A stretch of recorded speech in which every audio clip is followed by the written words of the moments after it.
नमस्कार, आप सभी का बहुत बहुत स्वागत है। मेरा नाम रूबिका लियाकत है। भारत 24 पर शुरू हो चुकी है दहाड़। चीन से अवैध फंडिंग के आरोप में ऑनलाइन पोर्टल न्यूज क्लिक से जुड़े पत्रकारों के ठिकानों पर आज सुबह सुबह दिल्ली पुलिस की स्पेशल सेल ने 30 से ज्यादा जगहों पर छापा मारा। कुछ पत्रकारों को पूछताछ के लिए दिल्ली स्पेशल सेल के ऑफिस भी ले जाया गया। सुबह से दिल्ली पुलिस की स्पेशल सेल कार्रवाई कर रही है। यूएपीए के तहत संगीन धाराओं में केस भी दर्ज कर लिया गया। दिल्ली में न्यूज क्लिक का ऑफिस सील कर दिया गया और अब इसके बाद पूरे देश में एक वो इकोसिस्टम है जो अभिव्यक्ति की आजादी की दुहाई देने और केंद्र सरकार पर दमन की कार्रवाई का आरोप लगा रहा है। जिन लोगों पर यह एक्शन हुआ उन पर अमेरिकी और चीनी संगठनों से अवैध विदेशी धन लेने और भारत के खिलाफ प्रोपेगेंडा चलाने का आरोप है। जिन लोगों पर कार्रवाई हुई, जिसमें संजय राजौरा, भाषा सिंह, उर्मिलेश जी, प्रबीर पुरकायस्थ, अभिसार शर्मा, ओनिंद्यो चक्रवर्ती और सोहेल हाशमी समेत कई सारे पत्रकार शामिल हैं। आरोप यह है कि ऑनलाइन न्यूज पोर्टल भारत में रहकर भारत के खिलाफ ही दुष्प्रचार करता था, चीनी एजेंडे को आगे बढ़ाता था, उस प्रोपेगेंडा को आगे बढ़ाता था। विदेशी चंदे पर पल रहे ये पत्रकार लगातार देश की उपलब्धियों का मजाक उड़ाते हैं, भ्रम फैला रहे थे। इसका खुलासा किसी भारतीय एजेंसी की तरफ से हो उससे पहले 5 अगस्त को अमेरिका के अखबार द न्यूयॉर्क टाइम्स में हुआ। उस रिपोर्ट के मुताबिक न्यूज क्लिक को चीनी सरकार और अमेरिका में रहने वाला वो व्यवसायी जिसे चीन हमेशा मदद करता था, नेविल रॉय सिंघम, फंडिंग कर रहा था। द न्यूयॉर्क टाइम्स की रिपोर्ट के मुताबिक ये बहुत कम लोगों को पता है कि एनजीओ और शेल कंपनीज की आड़ में नेविल रॉय सिंघम चीन के सरकारी मीडिया के साथ मिलकर काम किया करता था और चीन के प्रोपेगेंडा को दुनिया भर में फैलाने के लिए फंडिंग कर रहा था। नेविल ने प्रगतिशीलता के बहाने भारत, ब्राजील, दक्षिण अफ्रीका और अमेरिका जैसे देशों में चीन सरकार के एजेंडा को कामयाबी से फैलाने की पुरजोर कोशिश की। अब इस खुलासे के बाद बीजेपी सांसद निशिकांत दुबे ने लोकसभा में आरोप लगाया था, जब ये रिपोर्ट आई थी कि न्यूज क्लिक को विदेशी फंडिंग से 38 करोड़ रुपए हासिल हुए हैं। ये रकम कुछ पत्रकारों में बांट दी गई।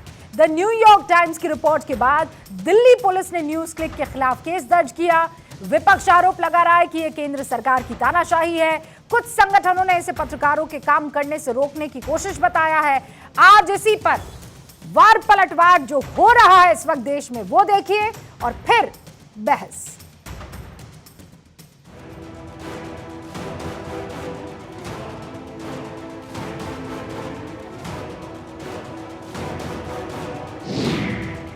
यह जो है भारतीय जनता पार्टी और जो भी है उसके द्वारा सोची समझी है, ये लोकतंत्र के लिए और लोकतंत्र के सेहत के लिए बहुत ही खतरनाक है। भारत की छवि को बिगाड़ने का, भारत के खिलाफ काम करने का सीधा सीधा कनेक्शन भी बाहर आ जाता है।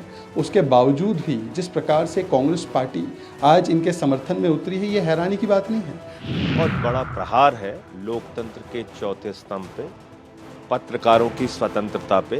सरकार के खिलाफ वो लिखते पढ़ते हैं, आवाज़ उठाते हैं, इसके कारण से ये कार्रवाई इन लोगों के खिलाफ की जा रही है। चाइना से पैसा आकर यहाँ पर चाइना का एजेंडा चलाए अगर कोई पोर्टल या कोई एजेंसी, तो वो तो अलाउड नहीं हो सकती।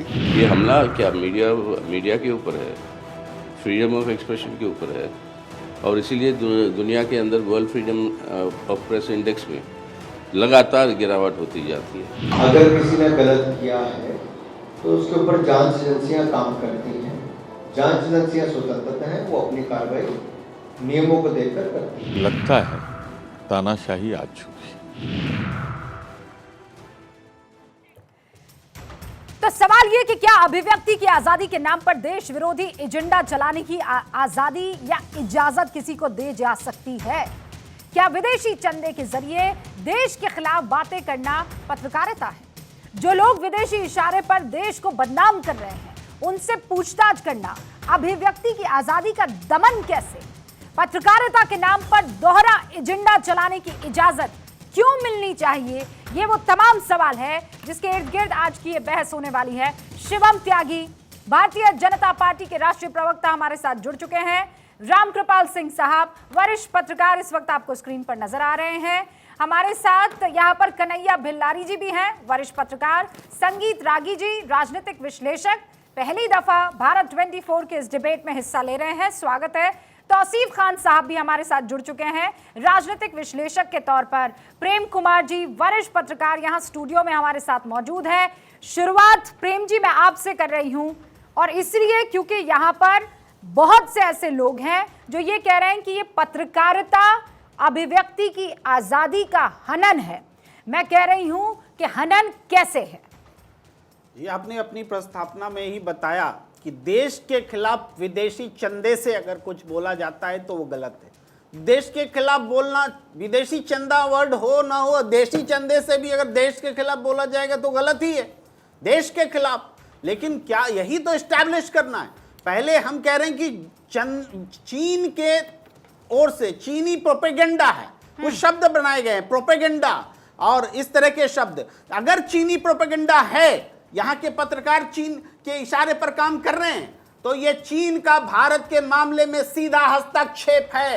और अगर ये है तो पहली कार्रवाई चीन के खिलाफ प्रतिवाद होना चाहिए। क्या हिंदुस्तान की सरकार ने कोई प्रतिवाद रखा है चीन के खिलाफ? चीन का नाम तक नहीं लेते हमारे प्रधानमंत्री जी। क्यों? अगर हम ये नहीं मानते कि चीन का प्रोपेगेंडा है, तो पत्रकारों को क्यों जलील कर रहे हो? ये बड़ा सवाल है। पूरे हिंदुस्तान को जलील करने पर उतारू ये पत्रकार हैं, और इनको अगर किसी तरह का कोई चंदा दिया जाए तो स्थापित किया जाएगा ना।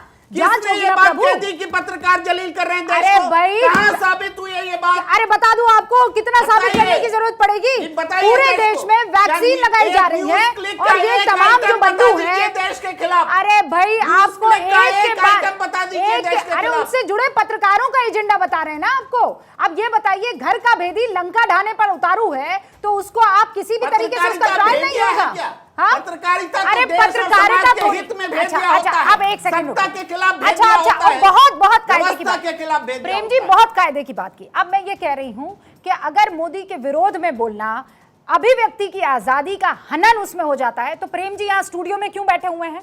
प्रेम जी को उठाकर क्यों नहीं ले गई ईडी और सीबीआई और आईटी? प्रतीक्षा नहीं, प्रतीक्षा नहीं, मैं ये मान कर चल रही हूँ। कैसे आ जाएगी? आप चंदा लेंगे तो आएगी ना। आपके ही बीच तो बैठने वाले थे। अरे मुझे बताइए, चंदा लेंगे तभी तो आएगी ना। कुछ गड़बड़ी करेंगे, फाइनेंशियल तौर पर झाला करेंगे, कुछ गड़बड़ झाला तभी तो होगी ना, वरना कौन उठा कर ले जा रहा है? यही तो पूछना चाहता हूँ शिवम जी। रूबिका जी, क्या गड़बड़ झाला हो गया है? क्या गड़बड़ झाला हो गया है? जवाब दीजिए। वर्किंग जर्नलिस्ट क्या गड़बड़ झाला करता है? ओके, शिवम जी की जवाब दीजिए। पैसा लेते हैं, अरे भाई, कंट्रीब्यूटर होते हैं, पैसा लेते हैं, तो क्या जांच हो गड़बड़ जाने झाला दीजिए है? ना, जांच हो जाने दीजिए ना। जांच होना चाहिए, सही बात है। अरे जांच के आज बगैर पत्रकारिता कैसे देश विरोधी गजब। कैसे कह दिया किसी ने गया कहा देश विरोधी? देश विरोधी एजेंडे में जो लोग लगे हैं, वर्ड आ गया बीच में। देश विरोधी एजेंडे में जो लोग लगे हैं, उनके खिलाफ कार्रवाई क्यों नहीं होगी? होगी, आज भी होगी, कल भी हो रही थी, आने वाले दिनों में भी होनी चाहिए। स्टेटमेंट देते हैं, शिवम त्यागी जवाब। जांच में जुटती है। Okay sir. बीरेन जी मणिपुर में स्टेटमेंट देते हैं, गिल्ड का एफआईआर दर्ज होता है। प्रेम जी, आप मेरे साथ बड़े अरसे से डिबेट कर रहे हैं। हाँ, ये पत्रकारिता के उसूलों का हनन, उनके हक का हनन, ये सब तब तो आपको कभी ना याद आया जब विपक्ष की तरफ से 14 एंकर्स को बैन किया गया था। तब तो आपको कभी याद नहीं आया, तब तो आपके अंदर का खून ऐसे उबाले नहीं मार रहा था। आज बड़ा आप जो है सारा गुबार निकाल रहे हैं। आप प्रेम जी जवाब दीजिएगा, पहले बाकी सारे मेहमान। शिवम त्यागी। Thank you. 2021 में न्यूज़ क्लिक का जो ऑफिस है उस पर एक रेड हुई थी ईडी की, जिसमें कुछ डिजिटल दस्तावेज, सबूत, कुछ और भी चीज़ें, कुछ ट्रांजैक्शंस और तमाम चीज़ें मिली। उन डिटेल्स के बाद पता चला कि न्यूज़ क्लिक को अप्रॉक्सीमेटली 38 करोड़ रुपए मिले हैं चाइना से 38 करोड़ रुपए का चंदा इन लोगों ने खाया है, जिसमें से 9.5 करोड़ रुपए मिले हैं इनको एफडीआई के थ्रू, और अप्रॉक्सीमेटली 28.5 करोड़ रुपए इनको मिले हैं एक्सपोर्ट्स में दिखाकर इन्होंने किया। हालांकि उसके बिल्स भी ये प्रोड्यूस नहीं कर पाए। और तो और उसके बाद फिर जब तमाम तरह की चीज़ें देखी कि एक्सपेंसेस कहाँ हुए, तो 1.5 करोड़ रुपए में इनके यहाँ बिजली का तार ठीक करने वाला इलेक्ट्रिशियन लेता था 1.5 करोड़ रुपए। उसी पर चीज़ों को आगे बढ़ाया गया और 2023 में आज ये स्थिति है। 2023 में ही अगस्त में भी न्यूयॉर्क टाइम्स ने भी एक रिपोर्ट छापी थी जिसमें कहा गया था कि नेविल रॉय सिंघम जो है चाइना की सीपीसी से मिलकर कहीं ना कहीं प्रोपेगेंडा कर रहा है और वही जो पैसा है ट्रांजैक्ट हो रहा है। 21वीं सदी में जरूरी नहीं है कि आतंकवादी या घुसपैठिया आपके बॉर्डर के नीचे से आएगा। 21वीं सदी में ऐसा जरूरी नहीं है कि बम फेंकने वाला ऊपर से आएगा। 21वीं सदी में ऐसा जरूरी नहीं है कि जो आपके बराबर में गन लेकर खड़ा है वही आपको मारने के लिए खड़ा है। कुछ लोग अलग अलग तरह की चीजें लेकर भी खड़े हैं, कुछ लोग कलम लेकर भी खड़े हैं जिनके लिखने से भी ये देश बर्बाद हो सकता है। मैं मानता हूं ये 21वीं सदी में, बीच में नहीं प्लीज, ये मैं मानता हूं कि 21वीं सदी में ये घुसपैठ है। और उदाहरण के लिए मैं आपको बता देता हूं, न्यूज क्लिक के बेशक चाहे आज कुछ लाख व्यूज क्यों ना बढ़ जाएं, लेकिन ये शो देखने के बाद एक बार जरूर आप उनकी वेबसाइट पर जाइएगा। चाइना का जितना उन्होंने महिमा मंडन किया है और हिंदुस्तान की वैक्सीन पॉलिसी से लेकर हिंदुस्तान में राफेल डील से लेकर जिस तरीके से हर एक पॉलिसी को क्रिटिसाइज किया गया है और जिस तरीके से चाइना को बढ़ाया गया है, एक बार तो आपको ऐसा लगेगा कि शायद ये माउथपीस ही चाइना का है। ग्लोबल टाइम्स को भी पीछे छोड़ा हुआ है इन लोगों ने।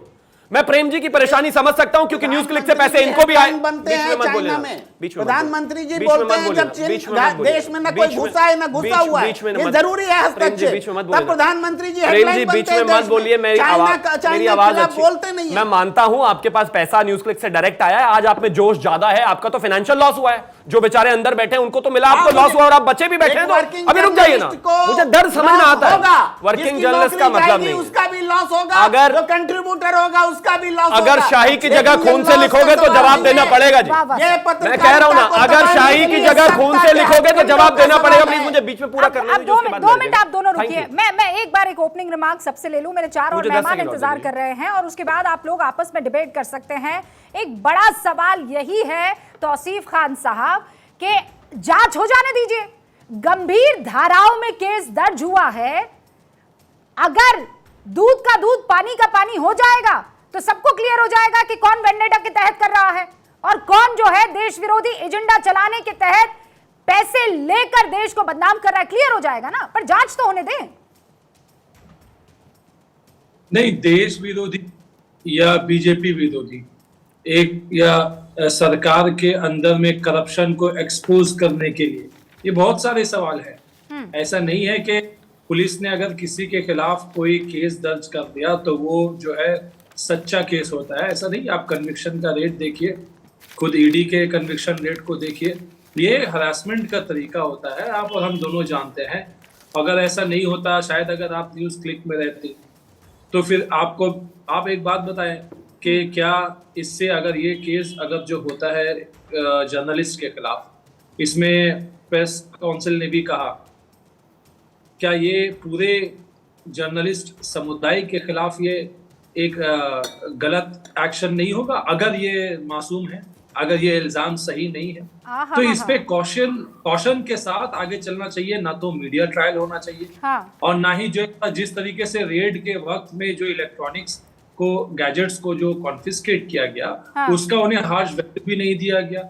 वैल्यू उससे ये मतलब ये होता है कि जब आप कॉन्फिस्केट कर रहे हो तो उसमें कितना डेटा अवेलेबल है, ये उसका रिकॉर्ड बनाया जाता है ताकि आगे चल करके पुलिस उसको कोई टैंपर ना कर दे, टैंपर करके फंसा ना दे, जो कि हमेशा यही होता है। हमने देखा है ऐसे एग्जाम्पल भरे पड़े हैं तो जहाँ पे कोर्ट जो है पुलिस को लताड़ती है। आपने तो जांच से पहले ही इनको आपने इनोसेंट घोषित कर दिया।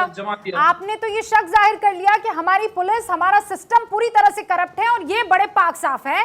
इनका जो लैपटॉप कॉन्फिस्केट किया है या मोबाइल लिया है तो हमारा सिस्टम, हमारे जो अधिकारी हैं वो उसमें कुछ ना कुछ ऐसा डाल ही लेंगे। ऐसा कैसे आप कह सकते हैं?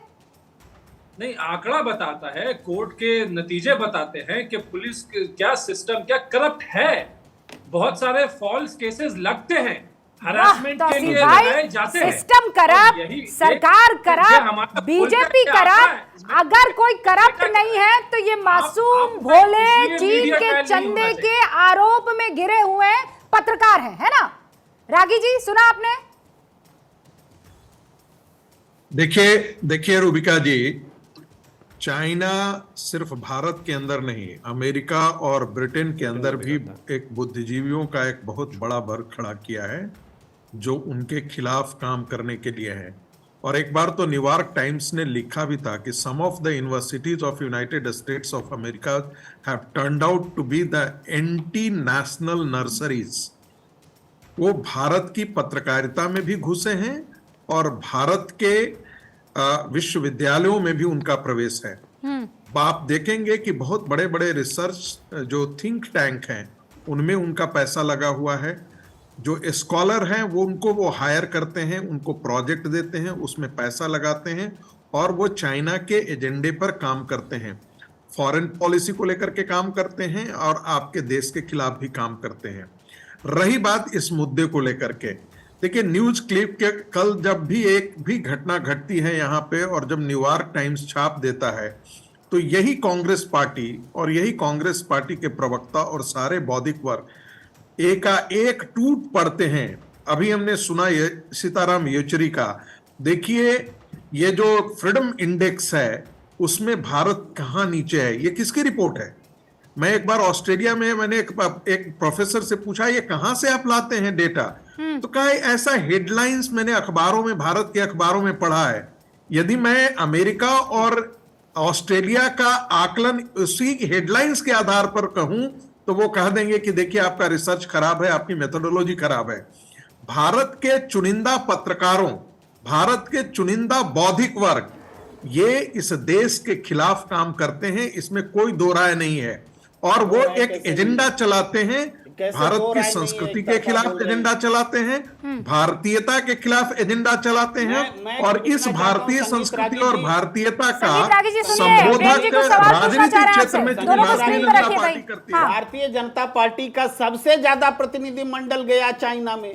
इवन चाइना दुनिया की सबसे बड़ी पार्टी है, उससे बड़ी पार्टी हम हो जाए इसके लिए क्लास लिया गया। मतलब ये भी तो प्लांटेड है क्या? बीजेपी में भी चाइना ने अपने लोगों को प्लांट कर दिया है। बताइए, उससे कोई फर्क नहीं पड़ता है। आपका प्रतिनिधि मंडल किसके लिए चाइना ने पूरी दुनिया में अपने लोगों को प्लांट किया है, हिंदुस्तान के बुद्धिजीवियों में किया है, क्या भारतीय जनता पार्टी? अरे भाई प्रेम जी, मैं प्रेम से आपको समझा देती हूँ। रागी जी एक सेकेंड, अरे पाकिस्तान की टीम अभी यहाँ हिंदुस्तान आई हुई है, समझ रहे हैं आप? देश की सरकारें नीतिगत जो रिश्ते रखती है वो अलग है और सरकारें एजेंडा के तहत दूसरी देश की सरकार को या वहां की व्यवस्था को खत्म करने में लगे। इन दोनों में जमीन आसमान का फर्क आपको समझ नहीं आ रहा? कोई छोटा बच्चा समझ जाएगा, मेरे 8 साल की बेटी को समझ में ये बात आ जाएगी, आपको नहीं आई है ये बात समझ में? घुस गया। अरे चाइना के पैसों पर पल रहे लोगों की बात कीजिए ना। उतना प्रतिनिधिमंडल चाइना नहीं गया जितना बीजेपी का गया। अरे भाई वो तो पड़ोस में मुल्क है ना, वो तो आप करेंगे ही ना। आप क्या चाहते हैं, बम से उड़ा दे चीन को? हैं? बम से उड़ा दे चीन को? हम तो कहें कि अपने पत्रकारों को जेल में डालें, चाइना षड्यंत्र करे, उन पर एक बार प्रतिवाद नहीं करें और अपने देश के पत्रकारों को जेल में डालें। सर आप कैसी बातें कर रहे हैं राम कृपाल जी? ये तो बिल्कुल वो वाली बात हुई है कि एक ऐसा आदमी जो आपके घर में आग लगाना चाहता है वो आपके घर की सबसे कमजोर कड़ी को पकड़ेगा और उसने पकड़ भी लिया है। अब प्रेम जी क्या कह रहे हैं कि नहीं आप उस आदमी को पकड़िए, इस कमजोर कड़ी को नहीं, ये तो मासूम है। रूबिका जी देखिए प्रेम, रागी जी बस एक सेकंड, राम कृपाल जी शायद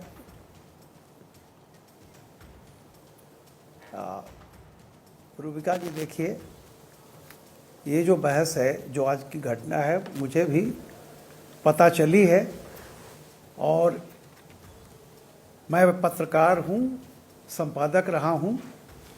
मेरे ऊपर तमाम मुकदमे चल चुके हैं संपादक होने के कारण और मैंने बाकायदा जाके कोर्ट में खड़ा रहा हूँ और मैंने उन मुकदमों को झेला है। ओके। पत्रकार होने का ये मतलब नहीं है कि हमको कोई आईपीसी की धाराओं में कोई अलग इम्यूनिटी मिली हुई है, ऐसा किसी के साथ नहीं है। रही बात, देखिए जो तथ्य है उसको वो सही है या गलत है इसका फैसला तो अदालत करती है। हम किसी भी मामले में वकील की तरह बहस कर सकते हैं लेकिन हम जज नहीं हो सकते। मेरा कहना यह है कि जब सरकार ने गंभीर धाराएं लगाई हैं तो उनके पास यह मानने का कारण नहीं है कि उनके पास कुछ नहीं होगा, हवा में लगा दी हैं। आप जानती हैं अदालतें अगर ऐसे में कोई हल्का फुल्का किसी को ऐसे कर दिया जाता है तो अदालतें क्या फटकार लगाती हैं। तो मेरा ये कहना है कि सारी चीजों को, सच्चाइयों को, तथ्य को आ जाने दीजिए, अदालत फैसला करती है। और देखिए, 1 पैसे का इम्बिजलमेंट हो या 1000 का, आईपीसी की धारा 420 या बाकी जो भी धाराएं हैं, रामकृपाल वो सब पर सेम लागू होती है। रामकृपाल जी, एक तो होता है किसी मोटो के तहत, किसी बदनीयत की तहत आपके ऊपर केस थोप देना। ऐसा बहुत से पत्रकारों के साथ हुआ और हम सब पत्रकार जमात यहाँ पर इस वक्त बैठी हुई है, मेजॉरिटी। कन्हैया भिल्लारी जी भी यहाँ पर बैठे हुए हैं, प्रेम जी भी यहाँ पर बैठे हुए हैं, आप भी यहाँ पर बैठे हुए हैं। ऐसे बहुत से लोग हो सकते हैं लेकिन ये तो मामला पैसे के लेन देन का है ना सर। एग्जैक्टली देखिए, मैं जो बात कह रहा, मैं सिर्फ इतना कह रहा हूं, मेरे ऊपर तो एक बच्चे का, उसका केवल स्कूल का नाम लिख दिया गया था और रिपोर्टर को पता नहीं था कि जुवेनाइल एक्ट में ऐसा नहीं किया जा सकता। इसके लिए संपादक पे मुकदमा चला और मैंने जाके बाकायदा माफी मांगी कि हाँ, ये हमारे अखबार में गलती हुई है। तो मेरा ये कहना है कि पत्रकार कोई ऐसी इम्यूनिटी लेकर नहीं आया है। प्रेम कुमार जी, कोई चीज है तो बेल्लारी जी, इनसे कड़वा कोई सरकार के खिलाफ बोल सकता है क्या? अक्सर बोलते हैं। बेल्लारी जी, मुझे ये बताइए, ईडी सुबह सुबह आपके घर काहे नहीं आई? देखिए, मैं राम कृपाल जी जो बोल रहे हैं, बहुत मुद्दों पर हम लोग का डिफरेंसेस रहा है, लेकिन बिल्कुल सही बोल रहे हैं कि ये मामला अदालत तय करेगी ना कि वो दोषी है कि नहीं दोषी है।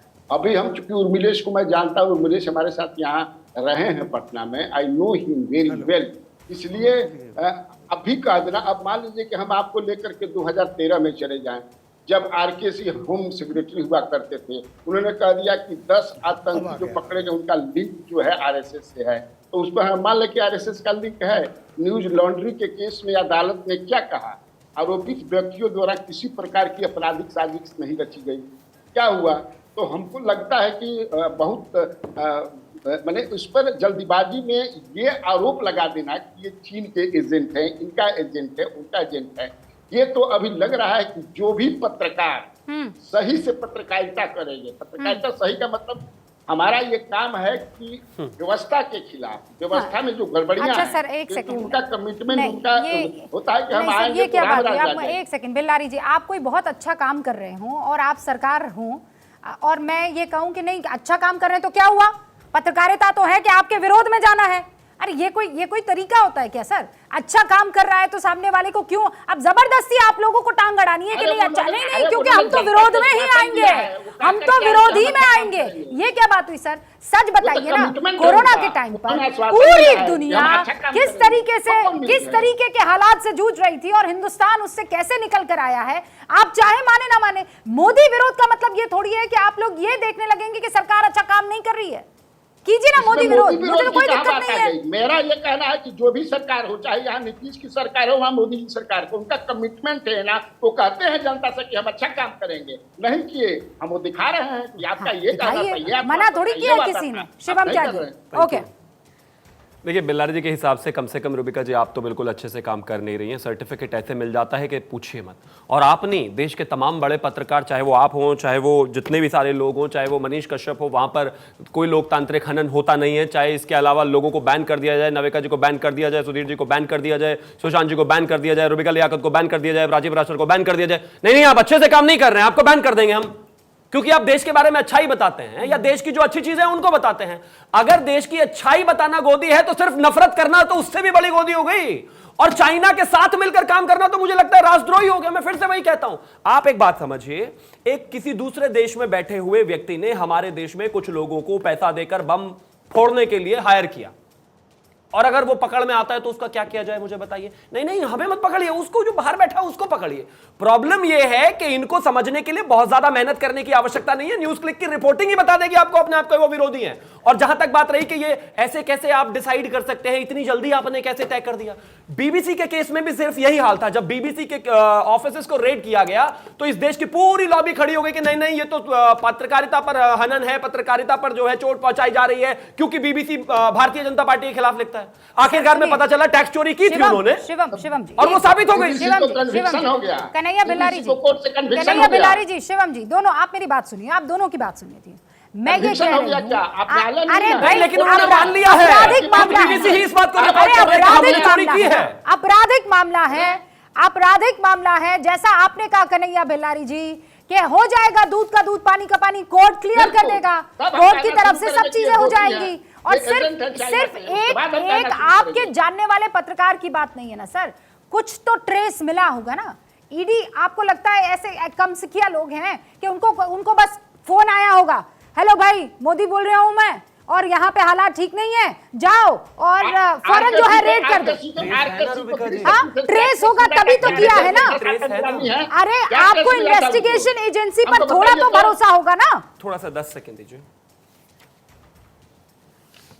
ट्रेस है हिंदुस्तान की सबसे बड़ी पॉलिटिकल पार्टी का जो इंक्लिनेशन, जो चाइना प्रेम है, वो ट्रेस ही है ना। ये राहुल गांधी की 2 तस्वीरें हैं। 2017 में डोकलाम विवाद से 3 महीने पहले चाइनीज लोगों से मिले, 2018 में डोकलाम विवाद के बीच में मिले, और उसी दौरान जब डोकलाम विवाद चल रहा था वहां पर जाकर लोगों से मिले और उन्होंने बोला कि मुझे इंपॉर्टेंट इश्यूज पर पूरा अधिकार है चाइना से मिलने का। ये चाइना के प्रति प्रेम, उनको चंदा लेना, उनसे कॉन्ट्रैक्ट करना, उनकी तारीफों के पुल बांधना विदेशों में जाकर, फिर उसी विंग के जो छोटे छोटे लोग हैं, जो पेडलर्स हैं, जो स्लीपर सेल्स की तरह यहां पर काम करते हैं, जो न्यूज ट्रेडर्स हैं, वो प्रोपेगेंडा बनाते हैं, वो माहौल बनाते हैं और उसको आगे स्प्रेड करके सरकार और देश के खिलाफ एजेंडा चलाया जाता है। सरकार के खिलाफ इस देश में एजेंडा हमेशा से चल रहा है, आदरणीय प्रधानमंत्री जी के खिलाफ एजेंडा हमेशा चल रहा है, कोई बात नहीं, लेकिन अगर देश के खिलाफ घुसपैठ करोगे तो चाहे विदेश हो या देश घुस के मारे। शिवम जी एक बस बात क्लियर कर दूं, एक सेकंड रुकिए। एजेंसीज तय करेंगी, कौन तय करेगा? बेल्लारी जी और शिवम जी आप एक राजनीतिक पार्टी के प्रवक्ता के तौर पर आरोप लगा रहे हैं और जिन पर आरोप लगा रहे हैं वो कन्हैया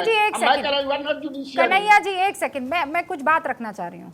मैं ये कह रही हूं कि शिवम त्यागी एक पॉलिटिकल पार्टी बीजेपी के प्रवक्ता के तौर पर आरोप लगा रहे हैं दूसरी पॉलिटिकल पार्टी पर। मुझे यहां पर कोई पॉलिटिकल पार्टी इस वक्त दिखाई नहीं दे रही है, कांग्रेस है नहीं जवाब देने के लिए। और कन्हैया जी मैं मान के चल रही हूं कि आप कांग्रेस का पक्ष यहां पर रखने के लिए बैठे नहीं है, तो मैं इसका जवाब जो है ना तो आपसे मांगूंगी ना प्रेम जी से मांगूंगी। अब मैं एक और टॉपिक पर आ जाती हूं। संगीत रागी जी, पत्रकारिता के सर्टिफिकेट जो ये एक पूरा इकोसिस्टम बांटता है ना कि ये वाले पत्रकार हैं और ये वाले पत्रकार नहीं हैं, इनके साथ अगर कुछ होता है तो हम ताली बजाएंगे, हम कव्वाली सुनेंगे, हम जो है पार्टी करेंगे और इनके ऊपर बड़े बड़े लेख भी लिखेंगे, बड़े बड़े वीडियोस भी बनाएंगे, तब पत्रकारिता को कोई चोट नहीं पहुंचती है।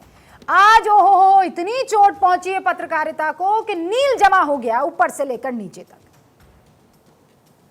देखिए जिस प्रकार से गिन करके पत्रकारों को चुन चुन करके प्रतिवारों को एक पार्टी ने प्रतिबंधित किया और जिस प्रकार से उनसे अनटचेबल जैसा व्यवहार किया, मैं ये मानता हूँ बहुत ही शर्मनाक है, बहुत ही गलत है। कल जाकर के आप मान लीजिए कि यदि कल भारतीय जनता पार्टी उन पत्रकारों के खिलाफ बैन घोषित कर देती है जो माने जाते हैं कि वो उनका जो टाइम होता है, उनका जो स्लॉट होता है, वो भारतीय जनता पार्टी के खिलाफ ही कवायद करने के लिए होता है। वो चुन करके बताते हैं। एक संस्थान हुआ करता था पत्रकारिता का, उसमें एजेंडा चलता था नेशन स्पीक्स, और वो नेशन स्पीक्स में तभी हुआ करता था, उसमें एक प्रकार के लोग होते थे, एक ही प्रकार के लोग बुलाए जाते थे, एक भारतीय जनता पार्टी का प्रतिनिधित्व करता था और 4 अलग लोग प्रतिनिधित्व करते जो भारतीय जनता पार्टी को गाली देते थे, और इस प्रकार का एजेंडा चलाया जाता था। क्या वो सच्ची पत्रकारिता थी? क्या मैं जानना चाहता हूं कि ऐसे कई पत्रकार हैं जिनकी, देखिए आज के दिन में मैं ये नहीं कहता, क्या मैं उस अखबार का नाम नहीं लेना चाहता हूं, लेकिन मैं पिछले 10 साल का एडिटोरियल देख करके बता सकता हूं, या कोई भी बता सकता है कि उसमें वो एक भी प्रशंसा, क्या नरेंद्र मोदी की सरकार ने कुछ भी ठीक नहीं किया है। लेकिन मैं उस अखबार के बारे में कह सकता हूं कि यदि आप देखेंगे कि 90% उसके एडिटोरियल जो होते हैं वो सरकार के खिलाफ ही होते हैं। वो दक्षिण से अखबार छपता है, वो दिल्ली से भी अखबार छपता है, वो दक्षिण का मूलतः अखबार माना जाता है, लेकिन उसके कौन एडिटर हैं, मैं नाम जिक्र नहीं करना चाहता, वो जब न्यूक्लियर डील हो रहा था तो बड़े बड़े अखबार, बड़े बड़े उनके एजेंडे भारत सरकार के साथ, जब अमेरिका का न्यूक्लियर डील हो रहा था, यही पत्रकारों का गैंग जो है, मैं इसे गैंग ऑफ वासेपुर कहता हूँ। हाँ, संगीत जी, ये गैंग ऑफ वासेपुर इसी के खिलाफ काम कर रहा था। लेकिन बैन की जो ये प्रक्रिया है, ये बीजेपी की तरफ से भी हुई है। कई चैनलों को उन्होंने बैन किया है, कई ऐसे स्लॉट से जो बैन किए गए हैं। लेकिन इस बार जो बैन हुआ है सर, वो मैं इसलिए कह सकती हूं क्योंकि मैं भी उसमें से एक नाम हूं। आपने किस आधार पर बैन किया है?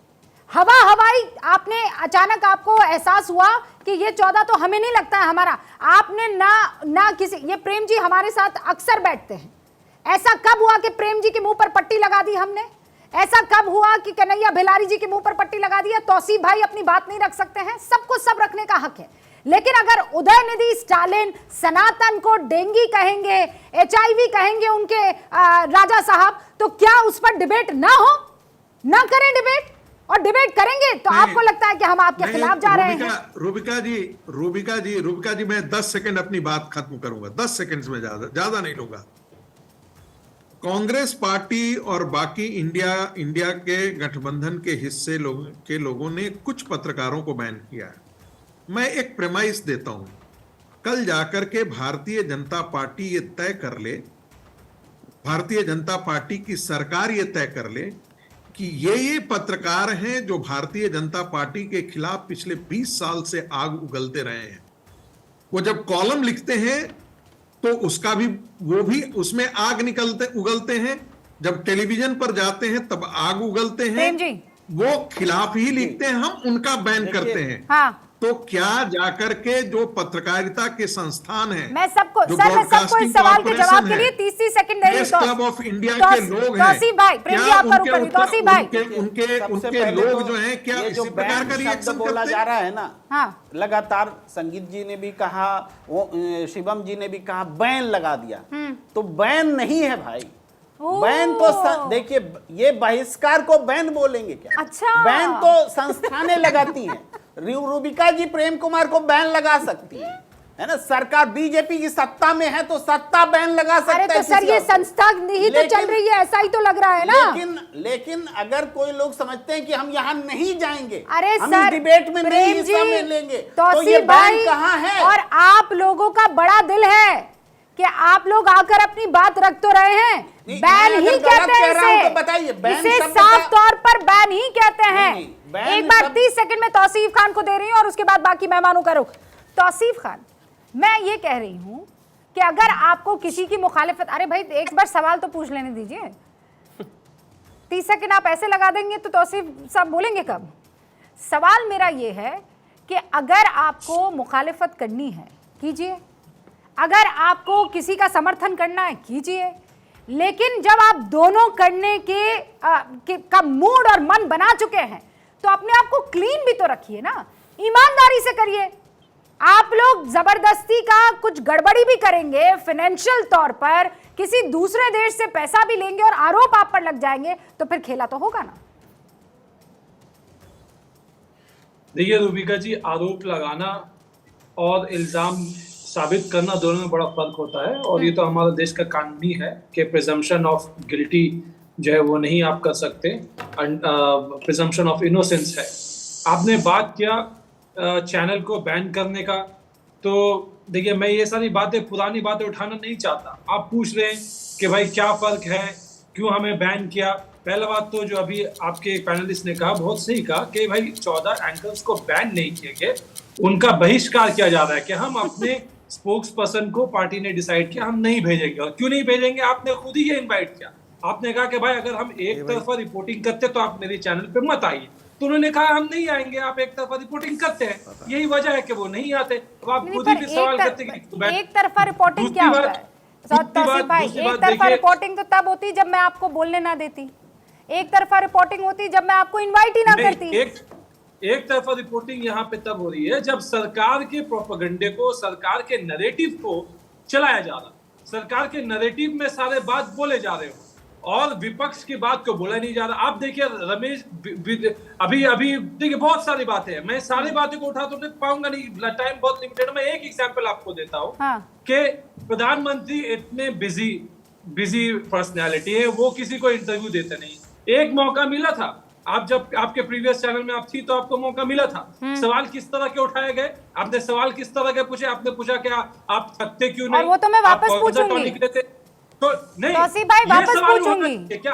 हाँ, ये सवाल मैं उनसे वापस पूछूंगी कि आप इतना मतलब इतना उम्र दराज होने के बाद भी ये आदमी थकता क्यों नहीं है। मैं ये सवाल डंके की चोट पर बार बार पूछूंगी, क्योंकि ये सवाल जो है वो मेरा नहीं है। आप जरा अपने घर से निकलिए, गांव खेड़े में जाइए, महिलाओं को ये लग रहा था कि ये पहली बार ऐसा कोई आदमी देखा है जो छुट्टी नहीं लेता है, जो घूमने के लिए बाहर नहीं जाता है, जिसको रैलियों के बाद फौरन किसी और देश जाकर छुट्टियां नहीं मनानी होती है। ये वो प्रधानमंत्री है जो थक ही नहीं रहा है। और ये सवाल मैं कह रही हूँ आपसे, मैं दोबारा पूछूंगी। अब रही बात ये तो एक अंश की, मैंने इंटरव्यू लिया था 1.5 घंटे का, तौसीफ खान के पास इतना टाइम नहीं था कि 1.5 घंटे का इंटरव्यू देखे। तौसीफ खान ने वो सवाल नहीं पूछा, वो सवाल नहीं देखा जिसमें मैं पूछ रही हूँ कि अंबानी से आपका रिश्ता क्या है। वो सवाल आपने नहीं देखा जिसमें मैं उनसे पूछ रही हूँ कि राम मंदिर की तो बहुत आ गई बात, लेकिन आप मुसलमानों से आपका रिश्ता क्या है। आप जाकर सऊदी अरब के तमाम लोगों को गले लगाते हैं, लेकिन हिंदुस्तान के मुसलमानों की आप पर राय क्या है। तौसीफ खान, सवाल देखा था ये जो रुबिका लियाकत ने पूछा था? याद कौन सा है तौसीफ खान को? प्रोपेगेंडा आप चलाते हैं और मैं नहीं जानती किससे पैसा लेकर चलाते हैं आप लोग। आपने बोला कि चाटुकारिता आपने किया, आप चाटुकारिता नहीं कहते हैं इसे, डंके की चोट पर सवाल करना कहते हैं इसे, समझे तौसीफ खान? चाटुकारिता, चमचागिरी, चिंदी चोरी उसे कहते हैं जो दूसरे मुल्क से पैसा लेकर अपने देश के खिलाफ प्रोपेगेंडा करे, अपने देश की सरकार को नीचा दिखाए, अपने देश के प्रधानमंत्री, वो सबके प्रधानमंत्री है, आपके भी प्रधानमंत्री है, और तमीज के दायरे में रहकर प्रधानमंत्री के लिए अपनी बात रखिएगा। वो देश के प्रधानमंत्री है, समझे आप, कहीं और किसी मुल्क के नहीं। आप भी हिंदुस्तान के बाशिंदे हैं, भले ही आपने वोट नहीं किया, लेकिन कुर्सी की इज्जत करेंगे आप नहीं तय करेंगे, आप नहीं तय करेंगे, याद रखिएगा। सवाल करता हूं, ये चाटुकारिता है या पत्रकारिता है? एक तो तमीज से बात कीजिए। आपके यहाँ जिस पार्टी का आप समर्थन करते हैं वहां पर ये शब्द चलता होगा, कहीं और ये नहीं चलता है। तमीज के दायरे में रहकर तौसीफ खान बात करना सीखिए आप, समझे? तो आइए ना, रेड डालिए ना, कहिए ना आपके यहाँ पर आए। अगर हम कुछ पैसा लेकर काम कर रहे हैं तो बुलाइए ना, मैं खुला चैलेंज देती हूँ, मैं खुला चैलेंज देती हूँ। अगर आपको लगता है कि मैं अपने फायदे के लिए काम कर रही हूँ और आपकी गैंग वाले पत्रकारों की तरह काम कर रही हूँ, तो डलवाइए मेरे घर पर रेड। I challenge you. एक एक पैसा मेरे पसीने की कमाई है, किसी का पैसा खाकर नहीं करती हूँ इस देश की तारीफ में, याद रखिएगा। और कोई माइका लाल नहीं करवा सकता है मुझसे ये। चाटुकारिता करते हैं वो लोग जो पैसा लेकर देश के खिलाफ जाते हैं तौसीफ खान, याद रखिएगा। I challenge you, I challenge you, आज भी चैलेंज कर रही हूँ। आपकी सरकार आए और जरा रेड मेरे घर पर करवाए, क्या मिलेगा देखते हैं जरा। शिवम त्यागी, चाटुकारिता होती है ये। देखिए, एक प्रधानमंत्री 18 घंटे काम करें, उनसे अगर ये पूछ लिया जाए कि आप कौन सा टॉनिक लेते हैं, हाँ, तो वो तो चाटुकारिता है इनके हिसाब से। लेकिन नेटफ्लिक्स या चिल या स्पोर्ट्स खेलना पसंद करते हैं, वाह वाह वाह क्या सवाल है। दाढ़ी या बिना दाढ़ी, वाह वाह वाह क्या सवाल है। चाइनीज फूड या थाई फूड, वाह वाह वाह वाह क्या सवाल है। मतलब हद। फुटबॉल या क्रिकेट, इतने शानदार शानदार इंटरव्यू देते हो दिन रात, कभी अपना भी देख लिया करो भैया।